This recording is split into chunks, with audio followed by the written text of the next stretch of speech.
ओम श्री गुरुवे नमो। मित्रों राधे राधे। आप लोग कैसे हैं? आशा करता हूँ कुशल मंगल ही होंगे। आप सबका धर्म सभा में स्वागत है। आज हम आए हैं कार्बी आंगलोंग जिला के अंतर्गत सेंटर बजा के शीतली माता आश्रम में। और जिस आश्रम में हम जा रहे हैं उस आश्रम में इस अधम दास को, जिन्होंने मनुष्यों का आचार व्यवहार सिखाया है, मेरे परम पूज्य गुरु माता शैशव काल उनका इस आश्रम में बीता है और उसी आश्रम को हम आज दर्शन करने जा रहे हैं। मैं कार्बी आंगलोंग में कल आया, यजमान के घर एक मासिक श्राद्ध था। आप मेरे साथ है, आप लोग देख सकते हैं। राधे राधे। देवांतो नाथ मुझे ले जा रहे हैं। तो ठीक है, आप लोग ब्लॉग पर बने रहिए और देखते रहिए आश्रम को। पहाड़ में चढ़ना बहुत कठिन है, बहुत कठिन है पहाड़ में चढ़ना।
मित्रों, आप लोग देख सकते हैं कि भगवान की कृपा से हम आश्रम तक पहुंच गए हैं।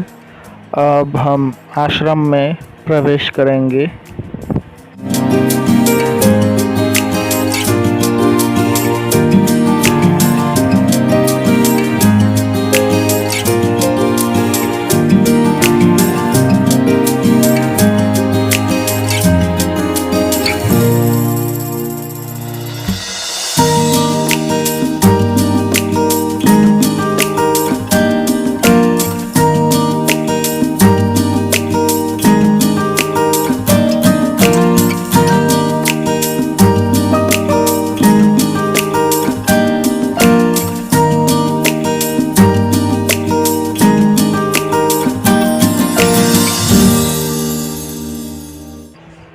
मित्रों, यही है माता शीतला का स्थान। इसी पेड़ के नीचे माता शीतला का पूजा होता है और वो आगे जो स्थान है वही देवादिदेव महादेव का स्थान है। यहाँ पर शिवलिंग है।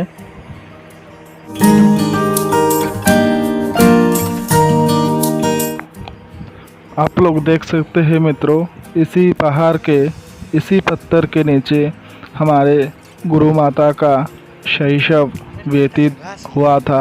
वो इसी जगह से संबंधित बहुत किस्से नहीं, ये तो सच्ची घटना ही होंगे, सुनाते हैं कि एक बार एक साधु था। वो ऊपर का तो साधु था लेकिन भीतर का उतना साधु नहीं था। तो इस आश्रम को हथियाना चाहता था, क्योंकि इस आश्रम में बहुत भक्तवृंद का आना जाना लगा रहता था। वे दान दक्षिणा भी करते थे और बहुत धन भी इकट्ठा हो जाता था।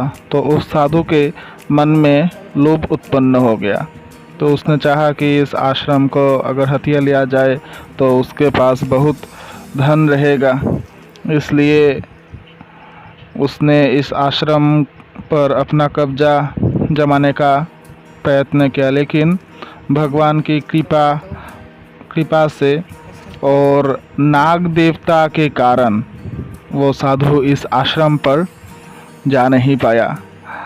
मेरे गुरु माता के पिताश्री ने उस साधु को कहा था कि आप एक पैर भी आगे मत बढ़ाइए, नहीं तो आपका बहुत बड़ा नुकसान होगा।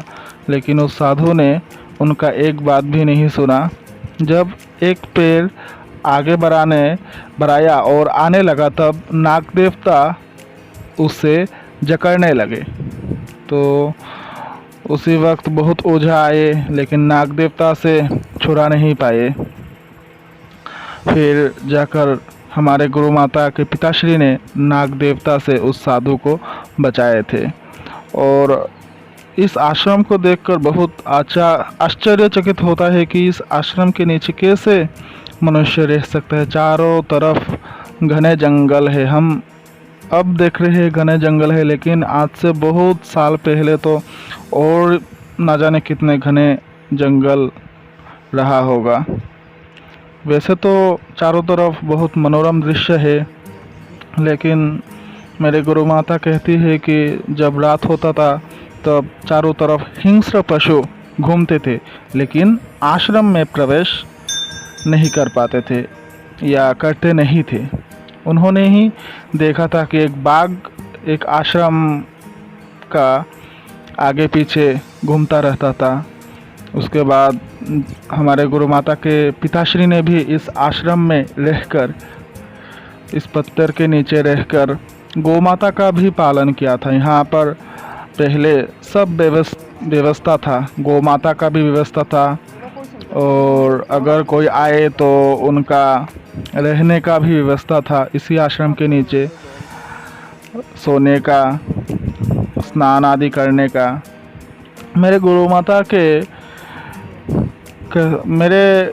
माता के मुताबिक यहाँ पर एक कुंड था जो कभी भी सूखता नहीं था, लेकिन अब शायद अनाचार ही लग गया है। स्थानीय लोगों ने भी कहा कि यहाँ पर आकर बहुत लोग अनाचार करते हैं, इसलिए शायद वो कुंड में अब पानी नहीं दिखा। गुरु माता के पिताश्री एवं माताश्री तो अब नहीं है, लेकिन उनके जो भाई बहन हैं अब वे लोग यहाँ पर नहीं रहते। कब का ही यह आश्रम छोड़कर वे बराक उपत्यका में बस गए हैं।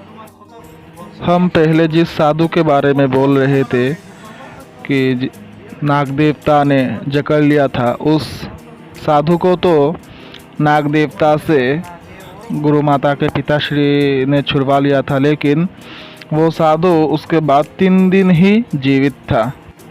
इसी कारण हम भी आश्रम में प्रवेश करने से पहले भगवान से प्रार्थना कर रहे थे कि हे भगवान, हमें भी आज्ञा दीजिए, इस पवित्र पुण्य भूमि को देखने का सौभाग्य मिले। आपका आज्ञा नहीं हो तो हम इस आश्रम में प्रवेश नहीं कर सकते। और भगवान के कृपा से ही हम आश्रम में प्रवेश किए हैं। आश्रम का जो दर्शनीय स्थल है उसे दर्शन किए। बहुत अच्छा लगा इस आश्रम में आकर। हमारे मन में बहुत अभिलाषा थी कि इस आश्रम में आए और देखे। आज भगवान ने उसे पूरा किया। हम आश्रम के चारों तरफ घूम के प्राकृतिक सौंदर्यों का उपभोग कर रहे हैं। बहुत सुंदर है। ऐसा प्राकृतिक सौंदर्य हमारे आसाम में ही देखने को आपको मिलेंगे। आप ज़रूर आइएगा इस आश्रम में और दर्शन करके जाइएगा। आश्रम के चारों तरफ शांति का वातावरण है, बहुत निस्तब्धता है, और पक्षियों का अपने ही एक ढंग से गाना बहुत सुंदर एवं मधुर अब हम प्रतीत होता है। आश्रम दर्शन कर चुके हैं।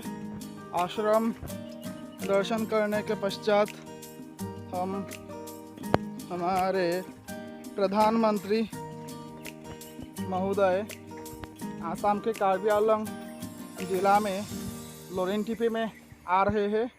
अब हम वही जाएंगे दर्शन करने के लिए। और पूरा पहाड़ चढ़ते चढ़ते पूरा पसीना से हम लोग मतलब लथपथ हो चुके हैं। बहुत बुरा हालत है पसीनों से। तो ठीक है, देखते रहिए। अब हम जाएंगे लोरेनटीपी, जहाँ पर हमारे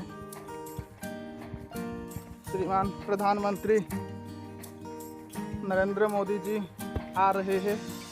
उनका आगमन होगा।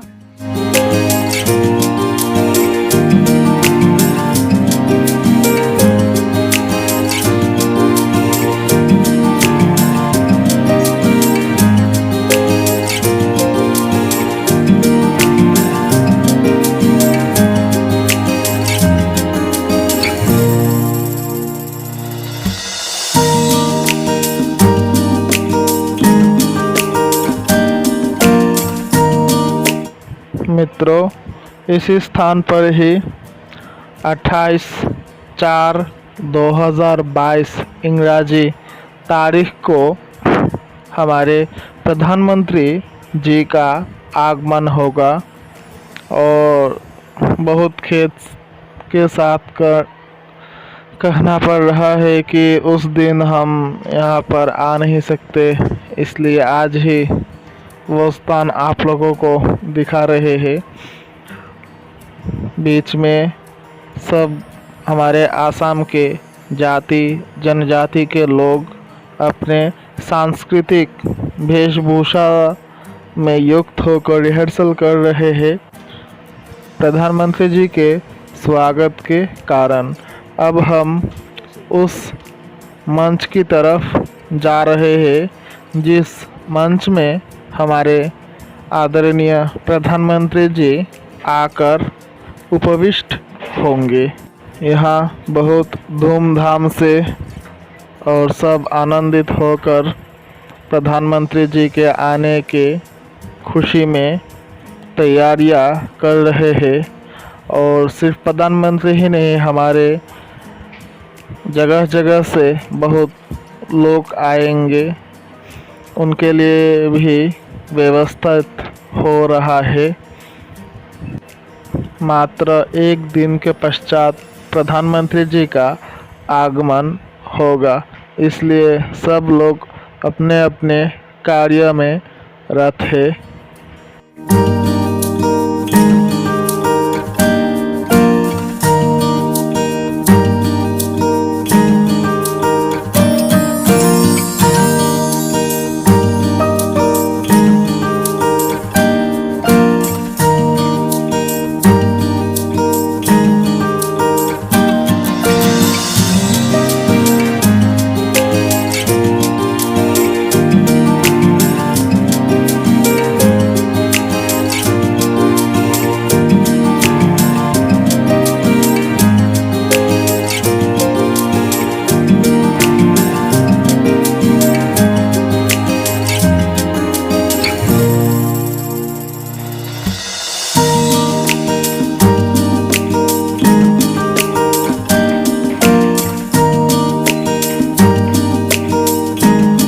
प्रधानमंत्री जी को आने में अभी भी एक दिन बाकी है, फिर भी इतना लोगों का आगमन आज हो गया।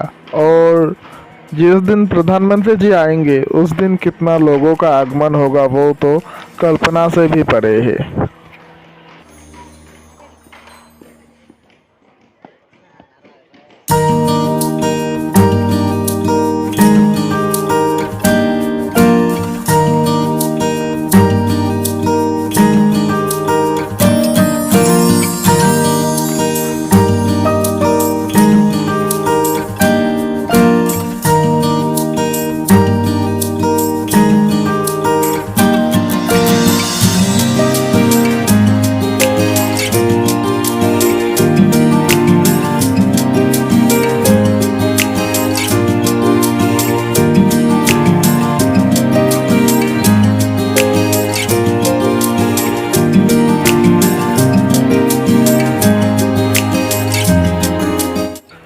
इस स्थान को बहुत कड़ी और अच्छी सुरक्षा व्यवस्था के साथ प्रशासन ने देखभाल कर रहे हैं और हमारे मुख्यमंत्री जी भी कल आकर इस सुरक्षा व्यवस्था को दर्शन करके गए हैं।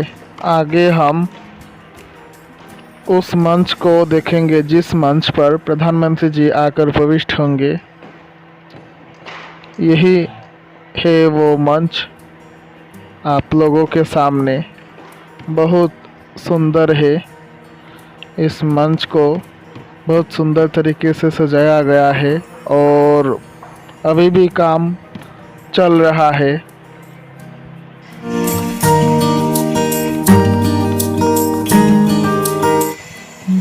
वीडियो को पूरा देखने के लिए आप सबका बहुत बहुत धन्यवाद और आज इतना ही यहाँ तक रहने देते हैं।